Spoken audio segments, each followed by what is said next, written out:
UGC NET JRF Hindi previous year solved question papers. Quick revision with Aarti Sharma. दोस्तों मेरा channel पसंद आए तो लाइक शेयर और सब्सक्राइब जरूर करें। दोस्तों आज हम शुरू करते हैं दिसंबर 2013 का पेपर 2 हिंदी। दोस्तों हमारा पहला प्रश्न है कॉमरेड का कोट यह रचना किसकी है? तो दोस्तों राजेश जोशी की रचना है। प्रश्न 2 उक्ति व्यक्ति प्रकरण के लेखक कौन है? तो दोस्तों दामोदर शर्मा उक्ति व्यक्ति प्रकरण के लेखक हैं। इसके बाद है दोस्तों हमारा प्रश्न 3 श्यामा स्वप्न के लेखक कौन है? तो दोस्तों ठाकुर जगमोहन सिंह श्यामा स्वप्न के लेखक हैं। इसके बाद है दोस्तों हमारा अगला प्रश्न 4 मेरी तेरी उसकी बात के लेखक कौन है? तो दोस्तों यशपाल की रचना है मेरी तेरी उसकी बात। इसके बाद दोस्तों हमारा प्रश्न 5 इनमें से कौन सी बोली पश्चिमी हिंदी वर्ग की नहीं है? तो दोस्तों अवधी बोली पश्चिमी हिंदी वर्ग की नहीं है। यह उत्तर सही है। इसके बाद है दोस्तों हमारा प्रश्न 6 श ध्वनि का उच्चारण स्थान क्या है? श ध्वनि का उच्चारण स्थान दोस्तों तालव्य है। ध्वनियों से एक प्रश्न जरूर बनता है, इसलिए ध्वनि पर अपनी पकड़ अच्छी कर लेना, इस कॉन्सेप्ट को अच्छे से समझ लेना दोस्तों, ठीक है? हमेशा आता है क्वेश्चन। इसके बाद है दोस्तों हमारा अगला प्रश्न भाषा और समाज के लेखक कौन है? तो दोस्तों भाषा और समाज के लेखक हैं रामविलास शर्मा। इसके बाद है दोस्तों हमारा प्रश्न 8 अनुमितिवाद की अवधारणा किसकी है? तो दोस्तों शंकुक की अवधारणा है अनुमितिवाद। इसके बाद है दोस्तों हमारा प्रश्न 9 जादुई यथार्थवाद के प्रतिष्ठापक कौन हैं? तो दोस्तों बुएलो प्रतिष्ठापक हैं जादुई यथार्थवाद के। इसके बाद है दोस्तों हमारा प्रश्न 10 उत्तर संरचनावाद के मुख्य विचारक कौन है? तो दोस्तों सस्यूर हैं, ठीक है? यहां पर सास्यूर लिखा हुआ है, लेकिन आप सस्यूर ही पढ़िए।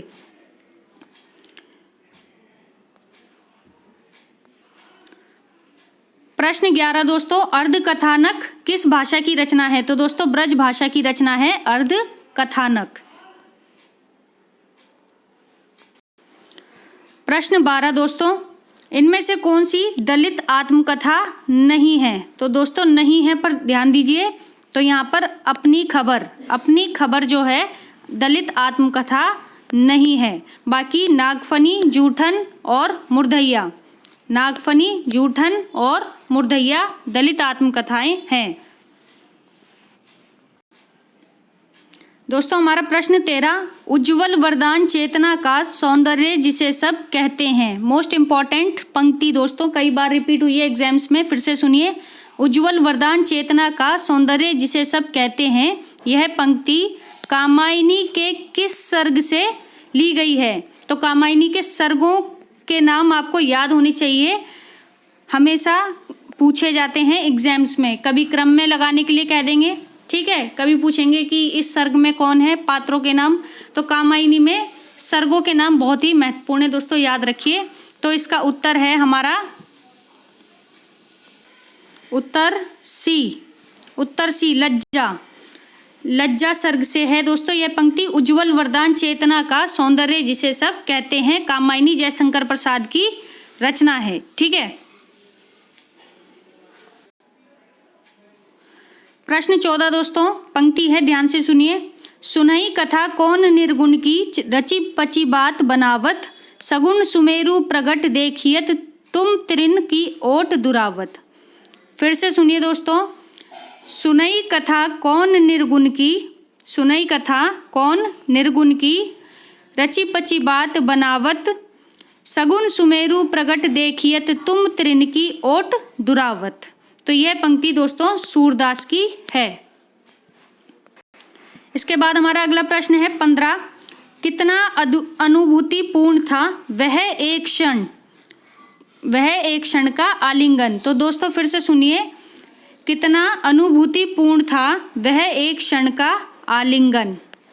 यह कथन किस रचना से है? तो दोस्तों रचना पूछी गई है ध्रुव स्वामिनी नाटक है जयशंकर प्रसाद का, तो ये पंक्ति उसी से ली गई है। प्रश्न 16 दोस्तों, आखिरी कलाम काव्य का प्रतिपाद्य विषय है। आखिरी कलाम काव्य का प्रतिपाद्य विषय है इस्लाम दर्शन। प्रश्न 17 दोस्तों, तद्भव पत्रिका का प्रकाशन स्थल क्या है? तो दोस्तों तद्भव पत्रिका का प्रकाशन स्थल लखनऊ है। ठीक है। प्रश्न 18 दोस्तों, व्योमकेश दरवेश, यह पिछले प्रश्न पत्र में भी आया हुआ था क्वेश्चन। ठीक है, तो आप याद रखिए, इसको इम्पोर्टेंट है।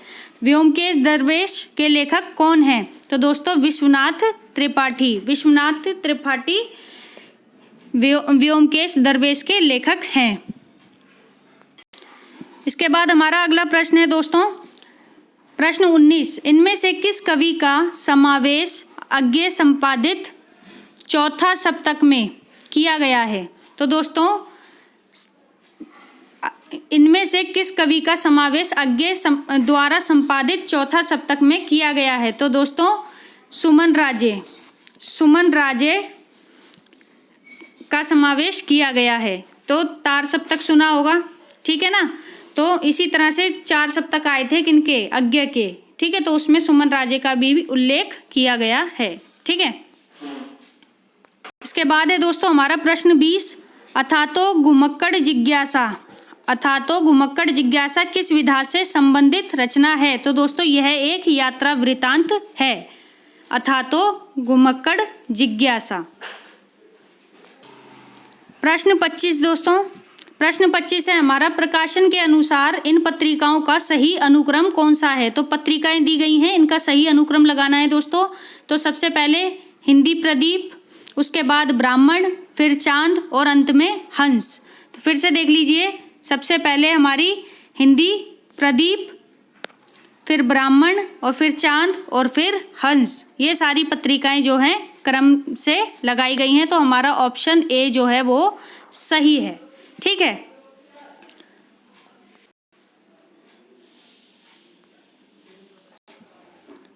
प्रश्न 26 दोस्तों, काल के अनुसार निम्नलिखित कृतियों का सही अनुक्रम क्या है? तो हमें काल के अनुसार बताना है। तो सबसे पहले इसका ऑप्शन सी हमारा सही है, जिसमें सबसे पहले स्वयंभू की पौंचर्यु, फिर दलपति विजय का खुमांड रासो, फिर नरपति नाले का बीसलदेव रासो और अंत में चंदन बाला रास आसगू कवि का।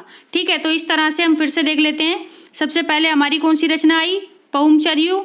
ठीक है, फिर खुमांड रासो, फिर बीसलदेव रासो और अंत में हमारी चंदन बाला रास। ठीक है, ये काल क्रम के अनुसार हैं। हमारा अगला प्रश्न है दोस्तों, प्रश्न 27, काल के अनुसार निम्नलिखित आचार्यों को सही अनुक्रम में लगाना है। ठीक है, तो ये आचार्यों का सही अनुक्रम पूछ रहे हैं कि क्या है। तो दोस्तों ऑप्शन 20 का सही है। ठीक है, तो सबसे पहले वामन, फिर भोजराज, रुयक, विश्वनाथ। सबसे पहले वामन, फिर भोजराज, रुयक और विश्वनाथ।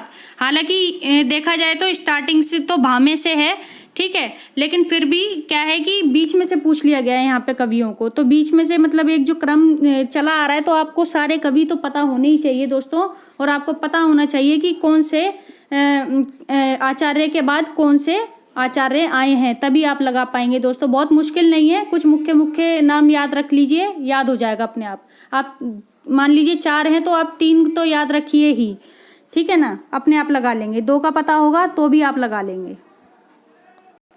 प्रश्न 28 दोस्तों, इन ग्रंथों का काल के आधार पर सही अनुक्रम कौन सा है? तो दोस्तों ऑप्शन ए, तो ऑप्शन ए सही है हमारा। काव्यादर्श, ध्वन्यालोक, काव्य प्रकाश, साहित्य दर्पण। फिर से देख लीजिए दोस्तों, रिपीट कर देती हूँ मैं।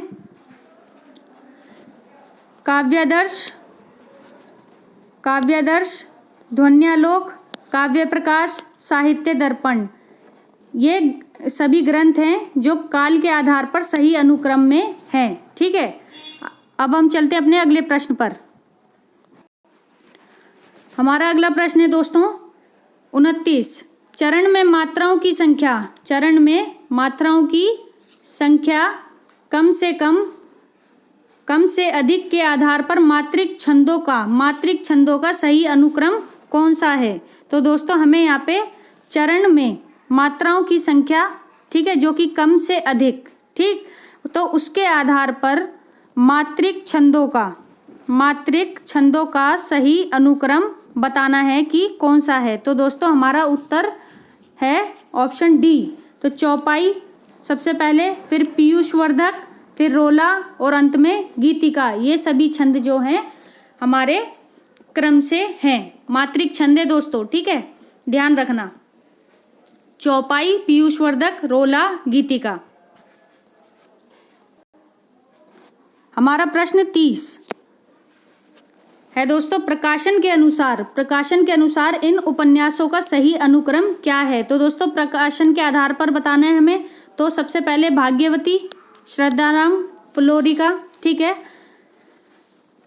इसके बाद नदी के द्वीप, अज्ञेय, अंधेरे बंद कमरे में, और फिर अंत में हमारा आ गया वे दिन। फिर से सुनिए दोस्तों, भाग्यवती, ठीक है, भाग्यवती,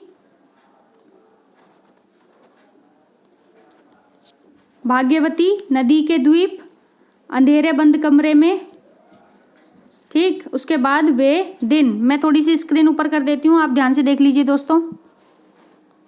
तो दोस्तों इस प्रकार ये प्रकाशन वर्ष के अनुसार हमारे कालक्रम में हैं सभी उपन्यास। ठीक है, तो ध्यान रखिए दोस्तों, भाग्यवती, नदी के द्वीप, अंधेरे बंद कमरे में, और अंत में वे दिन। ठीक है, अंधेरे बंद कमरे।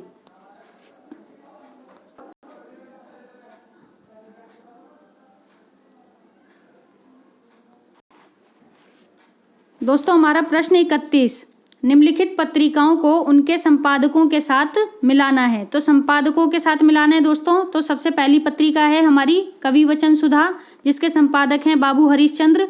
फिर है ब्राह्मण, जिसके संपादक हैं प्रताप नारायण मिश्र। और फिर है हिंदी प्रदीप, जिसके संपादक हैं बालकृष्ण भट्ट।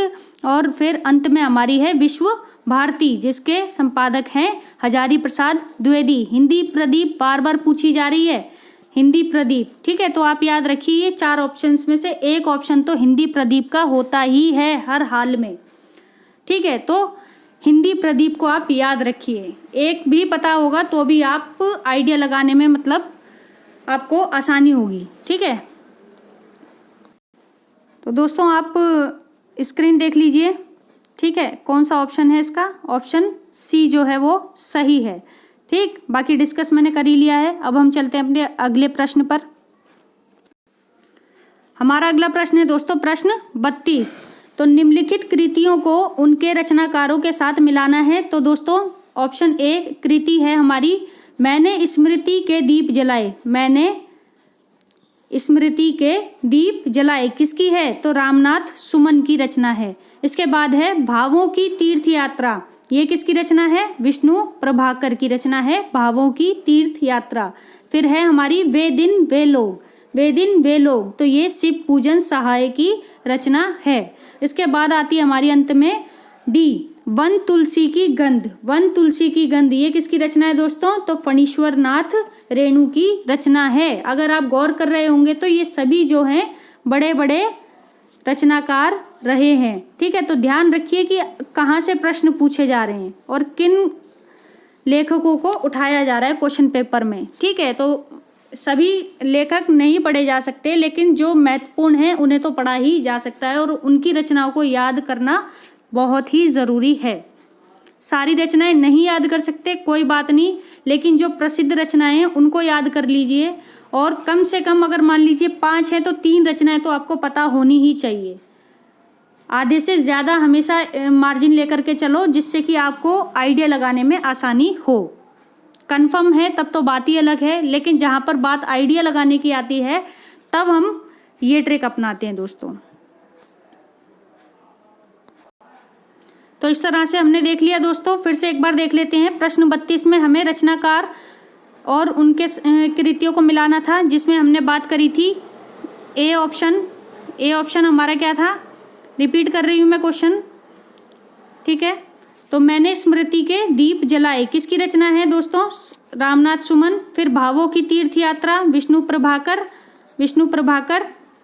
और इसके बाद है वे दिन वे लोग, ये किसकी है, शिव पूजन सहाय। और फिर वन तुलसी की गंध, ये है फणीश्वर नाथ रेणु, इनकी रचना है, ठीक है। अब हम चलते हैं अपने अगले प्रश्न पर। ये इसके ऑप्शन है दोस्तों, ऑप्शन भी देख लीजिए एक बार, जिससे कि अगर मुझसे कोई गलती हो जाए तो आप ऑप्शन देखकर सही कर सकें। यहाँ पर अगला प्रश्न है दोस्तों हमारा प्रश्न 33। निम्नलिखित कृतियों को उनके विधा रूपों के साथ सुमेलित करना है। तो उनके विधा रूपों के साथ हमें सुमेलित करना है दोस्तों।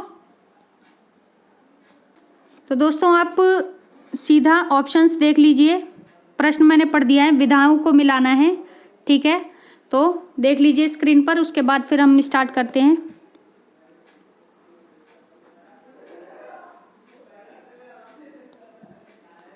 चलिए दोस्तों शुरू करते हैं। सबसे पहले है एक कंठ विषपाई, पिछले प्रश्न पत्र में भी थी ये रचना, एक कंठ विषपाई, ये किसकी रचना है, ये किस विधा की रचना है। तो दोस्तों यह एक आत्मकथा है। फिर है अन्य से अनन्या, ये किसकी, ये क्या है, यह सॉरी पहला जो क्वेश्चन है मैंने गलत बता दिया दोस्तों, मैं फिर से रिपीट कर देती हूँ।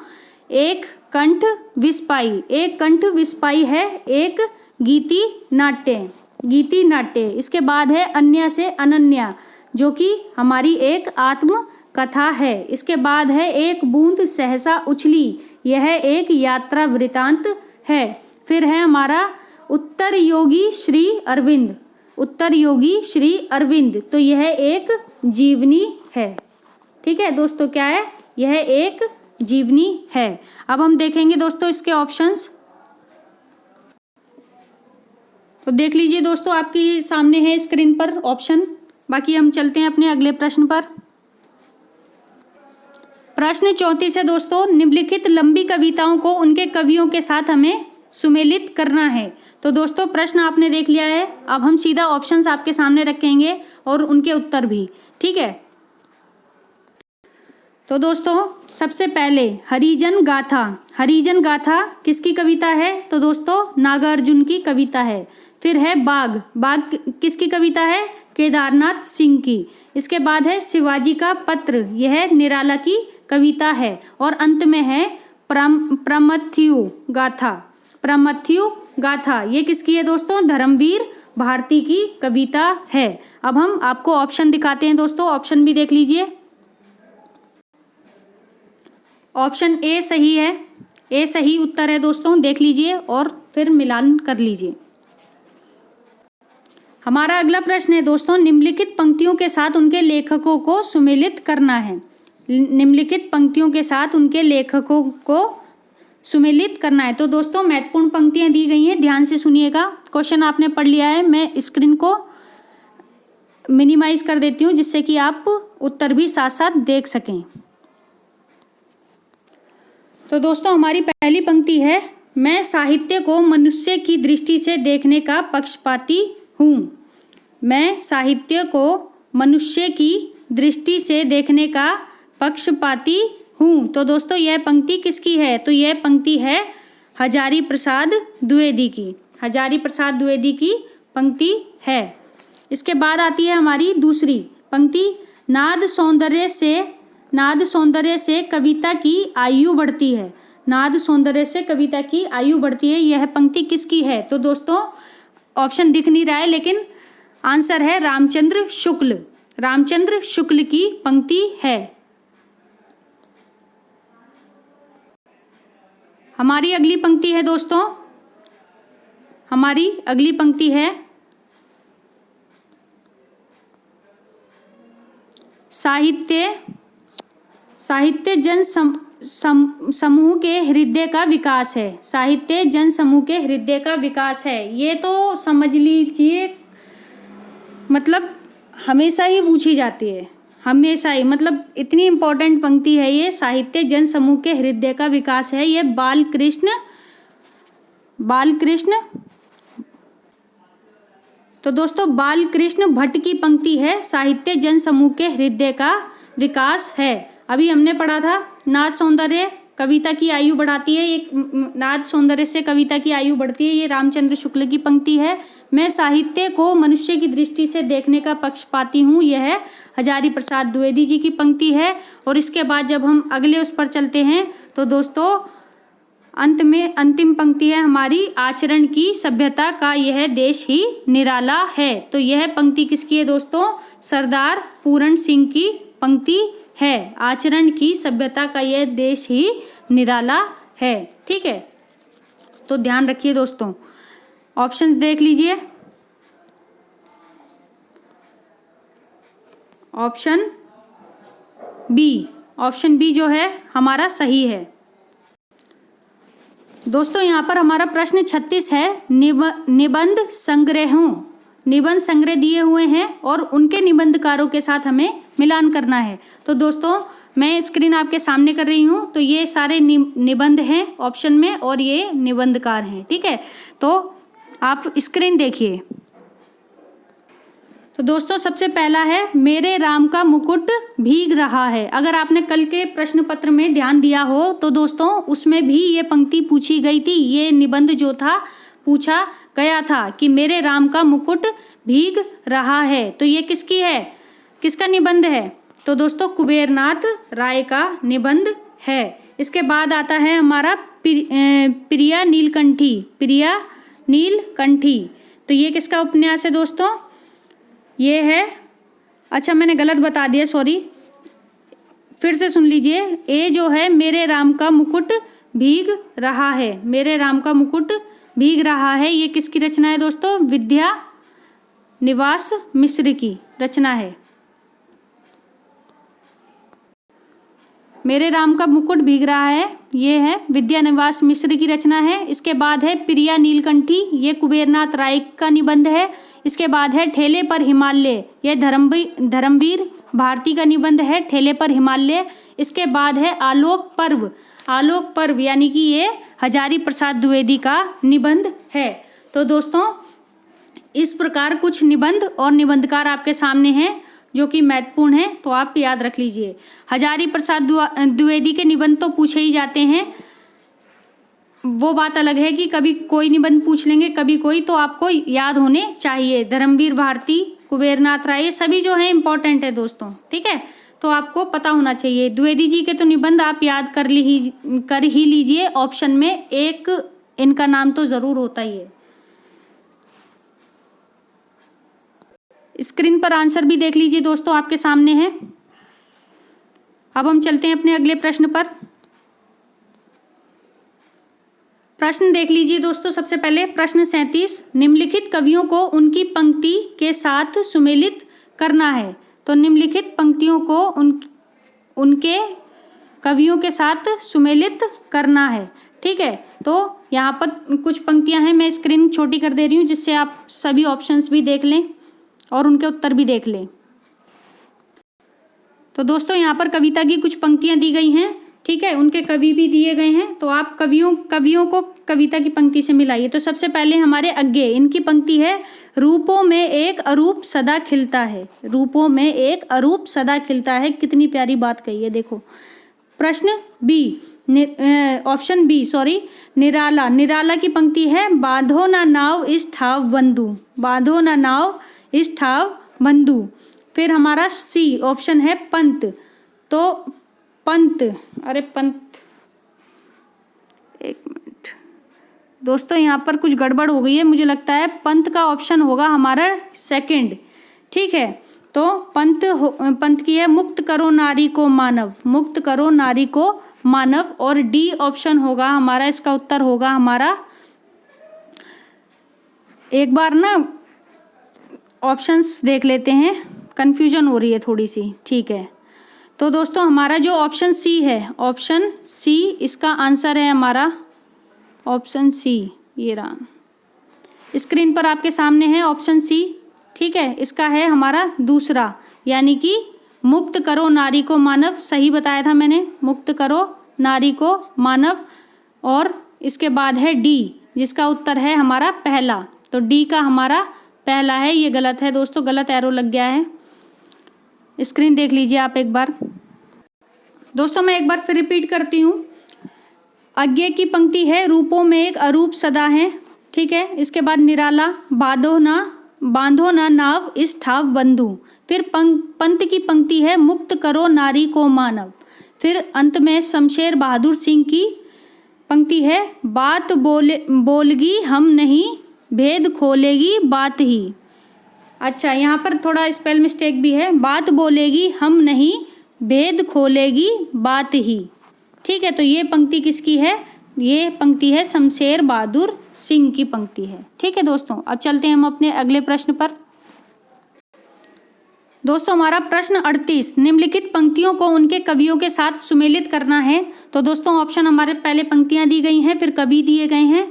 मैं स्क्रीन छोटी कर देती हूँ जिससे कि आपको सभी ऑप्शंस आसानी हो देखने में, ठीक है। एक बार आप उत्तर देख लीजिए, ऑप्शंस देख लिए आपने, अब आप उत्तर भी देख लीजिए सी, ठीक है। इसी के अकॉर्डिंग अब हम मिलान करेंगे। तो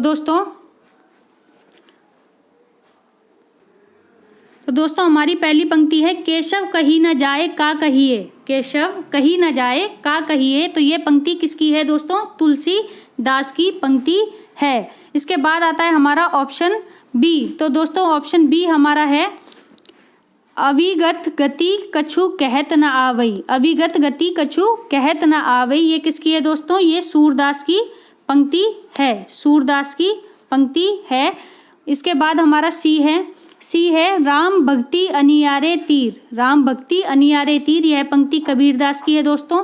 इसके बाद है हमारा जोरी लाई रकत कई लेई, जोरी लाई रकत कई लेई। तो दोस्तों यह पंक्ति जायसी की है, किसकी? जायसी की, ठीक है। तो इस तरह से आप एक बार ऑप्शन भी देख लीजिए जिससे कि आपको आंसर की पुष्टि करने में आसानी हो।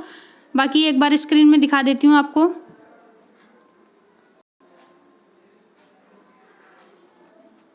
ये देख लीजिए दोस्तों, ठीक है। ये लीजिए, मैंने बड़ी भी कर दी। निम्नलिखित पंक्तियों में सम्मिलित करनी है। तो केशव कहीं न जाए का कहिए, ये तुलसीदास की है। अविगत गति कछु कहत न आवई, यह सूरदास की पंक्ति है। और सी यानी राम भक्ति अनियारे तीर, ये कबीर की पंक्ति है।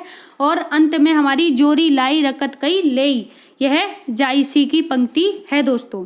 अब हम चलते हैं अपने अगले प्रश्न पर। हमारा प्रश्न 39 दोस्तों, निम्नलिखित कृतियों को उनके कवियों और आचार्यों के साथ हमें मिलाना है। तो सबसे पहले रस रहस्य, यह किसकी रचना है? तो दोस्तों कुलपति मिश्र की रचना है। इसके बाद आते हैं दोस्तों हमारा बी ऑप्शन है दोस्तों, रस सारांश। तो रस सारांश हमारी किसकी रचना है? भिखारी दास की रचना है। इसके बाद है हमारा ऑप्शन सी, कवि कुल कल्पत्रु, यह किसकी है? तो दोस्तों चिंतामणि की, मोस्ट इंपॉर्टेंट, याद रखिए इसको, ठीक है, कई बार एग्जाम्स में पूछी गई है। तो कवि कल्पत्रु चिंतामणि की रचना है। इसके बाद अंत में है ललित ललाम, ये भी मोस्ट इंपॉर्टेंट रचना है दोस्तों, ये मती राम की रचना है ललित ललाम। बाकी अब आप ऑप्शन भी देख लीजिए एक बार आंसर।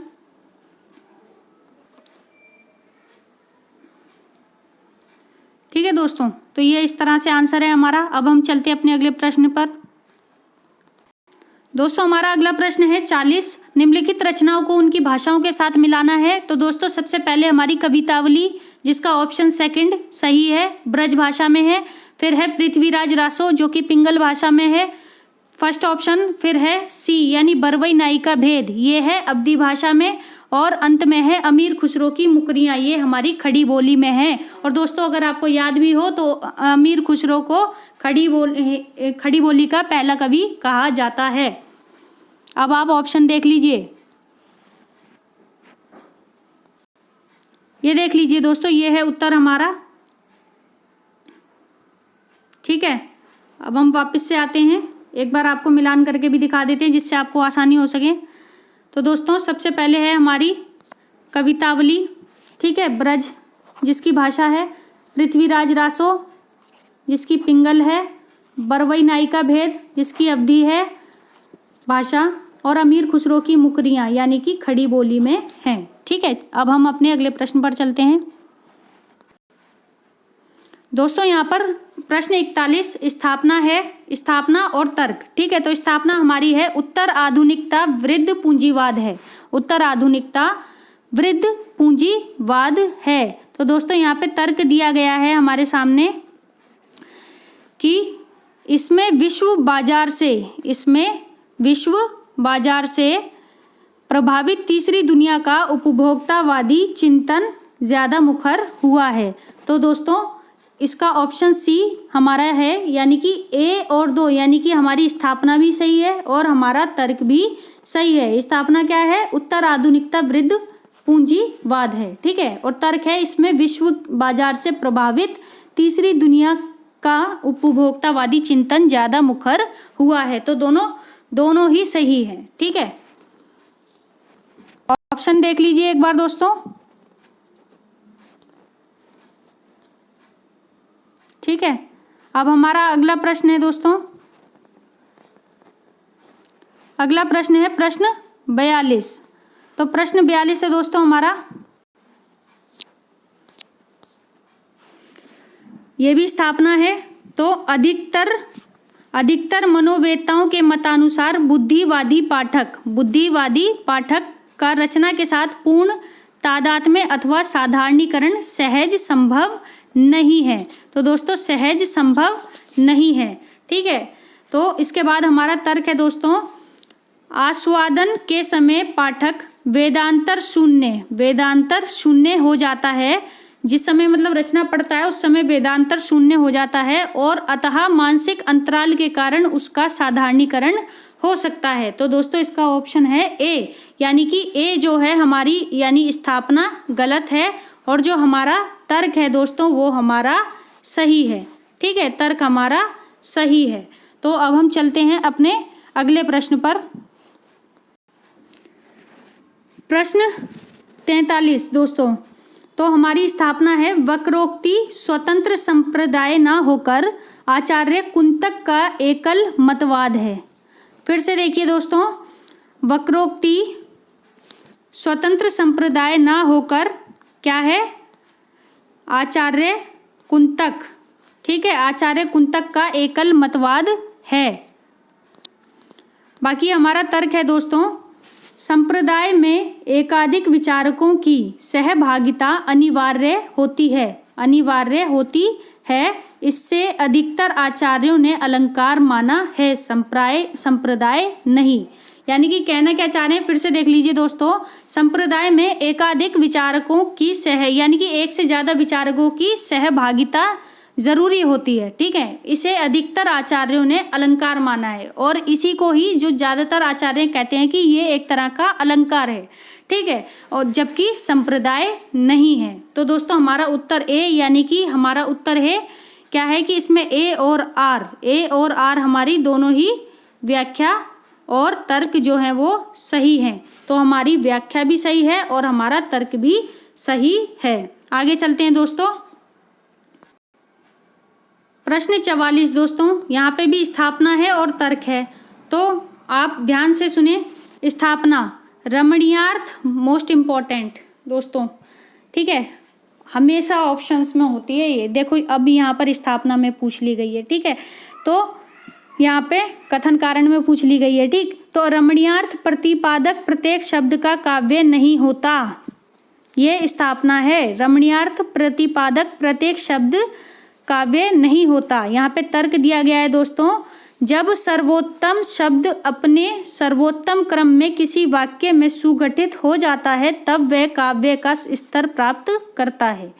जब सर्वोत्तम शब्द अपने सर्वोत्तम क्रम में किसी वाक्य में सुगठित हो जाता है तब वह काव्य का स्तर प्राप्त करता है। तो दोस्तों ए और आर दोनों ही व्याख्याएं सही हैं। हमने पिछले पेपर में देखा था दोस्तों, ए ऑप्शन था वो हमारा सही जा रहा था, यानी व्याख्याएं सही गई थी और लगभग हमारा जो तर्क था वो गलत था। और यहाँ पर हम देख रहे हैं कि जितने भी कथन कारण वाले क्वेश्चन हैं उसमें दोनों ही हमारे सही आ रहे हैं। तो दोस्तों आप एग्जामिनर के दिमाग को पकड़ने की कोशिश कीजिए कि वो किस तरह से क्वेश्चन जो है पुट अप करता है, ठीक है, और अगली बार किस तरह से जो है क्वेश्चन पूछे जाने की संभावना है।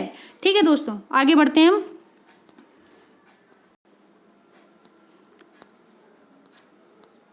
अगला प्रश्न है दोस्तों हमारा प्रश्न 45 स्थापना है। तो स्थापना हम पढ़ते हैं। प्रतीकवाद एक प्रकार का काव्यात्मक रहस्यवाद है। प्रतीकवाद क्या है? एक प्रकार का काव्यात्मक रहस्यवाद है। तर्क हमारा है, इसमें केवल रहस्यपूर्ण और वक्रतापूर्ण सृजन किया जाता है।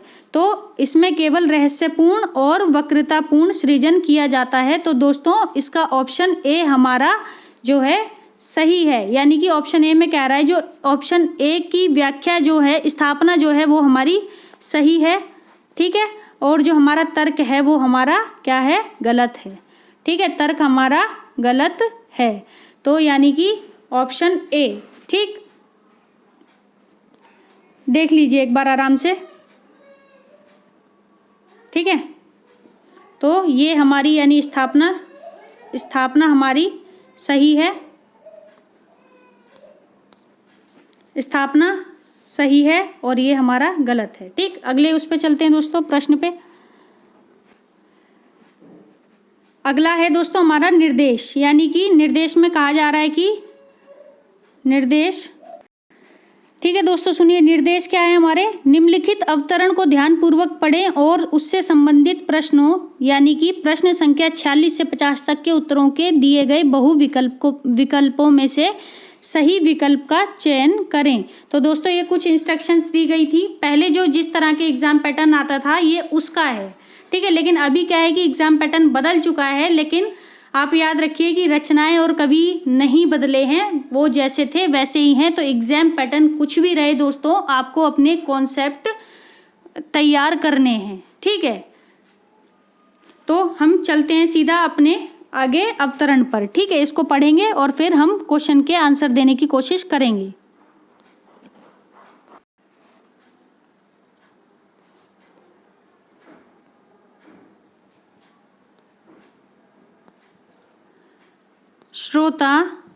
श्रोता या पाठक को रमाने वाले रति, करुणा, क्रोध, उत्साह, आश्चर्य इत्यादि भाव या मनोविकार होते हैं। इसी से भारतीय दृष्टि ने भाव पक्ष को प्रधानता दी और रस के सिद्धांत की प्रतिष्ठा की, पर पश्चिम में कल्पना को पुकार के सामने धीरे धीरे समीक्षकों का ध्यान भाव पक्ष से हट गया और बोध पक्ष ही पर भिड़ गया। काव्य की रमणीयता उस हल्के आनंद के रूप में ही मानी जाने लगी जिस आनंद के लिए हम नई नई सुंदर, भड़कीली और विलक्षण वस्तुओं को देखने जाते हैं। इस प्रकार कवि तमाशा दिखाने वाले के रूप में और श्रोता या पाठक तटस्थ तमाशबीन के रूप में समझे जाने लगे। फिर से सुनिए, इस प्रकार कवि तमाशा दिखाने वाले के रूप में और श्रोता या पाठक तटस्थ तमाशबीन के रूप में समझे जाने लगे। केवल देखने का आनंद कुछ विलक्षण को देखने का कुतूहल मात्र होता है, यानी देखने का आनंद कुछ विलक्षण को देखने का कुतूहल मात्र होता है। तो दोस्तों आइए अब हम इसके प्रश्न उत्तर देखते हैं। प्रश्न 46वां दोस्तों, कवि या श्रोता को अंतः साक्षात्कार बोध किसका होता है? तो दोस्तों कल्पना में आई रूप व्यापार योजना का। प्रश्न 47 दोस्तों, भारतीय दृष्टि ने काव्य में किस सिद्धांत की प्रतिष्ठा की? तो दोस्तों रस सिद्धांत की प्रतिष्ठा की भारतीय दृष्टि ने। अगला प्रश्न है दोस्तों प्रश्न 48, केवल देखने का आनंद क्या है? तो दोस्तों केवल देखने का आनंद हमारा डी उत्तर कुछ विलक्षण को देखने का कुतूहल मात्र है। इसके बाद है हमारा दोस्तों प्रश्न 49, यानी कि कल्पना काव्य का कौन सा पक्ष है। तो दोस्तों बोध पक्ष है कल्पना काव्य का। देख लीजिए प्रश्न 49 कल्पना काव्य का बोध पक्ष है। ठीक है दोस्तों, इसके बाद हम चलते हैं अपने अगले प्रश्न पर। प्रश्न 50। प्रश्न 50 है हमारा, काव्य में पाश्चात्य समीक्षा क्षेत्र में सर्वाधिक चर्चा किस तत्व को लेकर हुई है। तो दोस्तों कल्पना और व्यक्ति की, ठीक है, इस तत्व को लेकर सबसे ज़्यादा जो है काव्य में पाश्चात्य समीक्षा क्षेत्र में सबसे ज़्यादा चर्चा हुई है, कल्पना और व्यक्तित्व को लेकर। तो दोस्तों इस तरह से हमारे 50 प्रश्न इस प्रश्न पत्र के यहीं समाप्त होते हैं। तो दोस्तों आपको मेरा वीडियो पसंद आया हो तो शेयर, लाइक और सब्सक्राइब ज़रूर करें। तो आज का हमारा वीडियो यहीं समाप्त होता है दोस्तों, अगले वीडियो में मिलते हैं। धन्यवाद।